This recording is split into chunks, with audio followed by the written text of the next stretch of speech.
गंगा तरंग रमणी जटा कलापम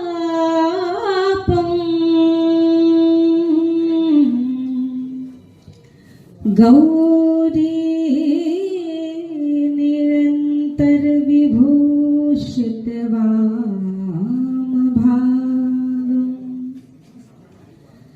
नारायण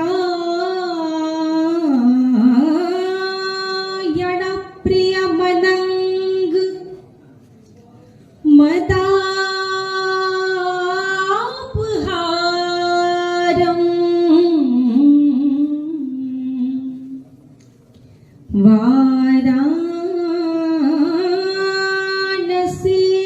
वाराणसीपुरपतिं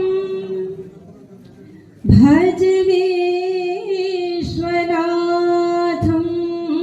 सीतानाथ समारंभा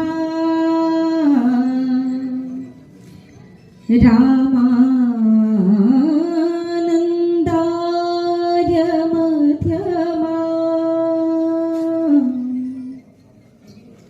अस्मदाचार्यपर्यन्ता वन्दे श्रीगुरुपरम्परा।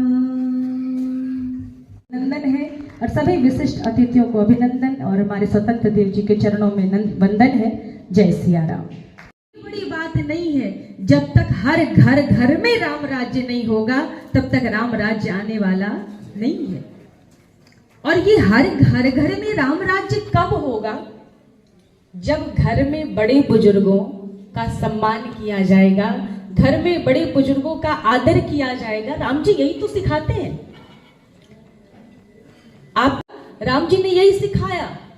राम जी सब जानते हैं लेकिन फिर भी कहते हैं, जामवंत मैं पूछूं तो ही, जामवंत मैं पूछूं तो ही, उचित सिखावन दी जीव उचित सिखावन दीजिए।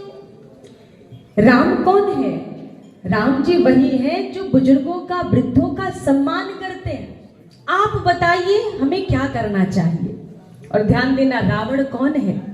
कोई स्वरूप से रावण नहीं होता। हम तो बार बार कहते हैं कि व्यक्ति कितना सुंदर है ये विशेष बात नहीं है, व्यक्ति की वृत्ति कितनी सुंदर है ये विशेष बात है। हमारा स्वभाव, हमारी वृत्ति कितनी सुंदर है। तो रावण कोई स्वरूप से नहीं होता। रावण कौन है? राम कौन है? का जो बुजुर्गों का सम्मान करे वही राम है। और जहां कोई कहे बूढ़ भय से नहीं मरते तो ही, बूढ़ भय से नहीं मरते तो ही, बूढ़ भय से ज्ञाता मरते तो ही। तो अब जनी आँख दिखा वो मोही, अब जनी आँख दिखा विसिमो। जो कहता है कि आप हमें आँख ना दिखाएं। और ये छोटी सी बात है, आपका ध्यान केंद्रित करना चाहूंगी। जहां बड़ों की आंख उठे और छोटों की आंख झुक जाए वही राम राज्य है। और जहां बड़े आंख दिखा नहीं सकते वही रावण राज्य है। तो भगवान राम कर क्या सकते? जो युगों को टालने का सामर्थ्य रखते हैं वो पिता के वचन नहीं टाल सकते।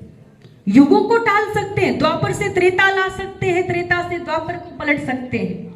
युगों को टालने का सामर्थ्य है वही राम जी कहते हैं, नास्ति शक्ति पितृवाक्यम समतिक्रमितुम मम। पिता के वचन टालने का सामर्थ्य शक्ति मेरे पास नहीं है, वही है राम जो पिता का आदर करे, जो वृद्धों का आदर करे। नहीं ना, व्यक्तित्व ऐसे ही नहीं बनता। जब तक व्यक्ति में तत्व ना आए तो व्यक्तित्व नहीं बनता। कहा कर्म में तत्व ना आए तो कृतित्व नहीं बनता। और लेख है, और पूर्व का कहा पूरे मनोयोग से किया हुआ कर्म ही कर्म योग है। और एक ध्यान देना, जब हमारे कृत अर्थात कर्म, जब हमारे कृत कीर्ति में परिणित हो जाए तो वो कर्म योग है। जब हमारे कर्म ही कीर्ति में परिणित हो जाए। और ध्यान देना, कीर्ति ही ऐसी है, कब से आपके कीर्ति का ही तो गायन किया जा रहा है। आप कितने जीवंत हैं, कितने उद्यमशील हैं, कितने आप उत्साहित रहते हैं और कोई औषधि नहीं लेते।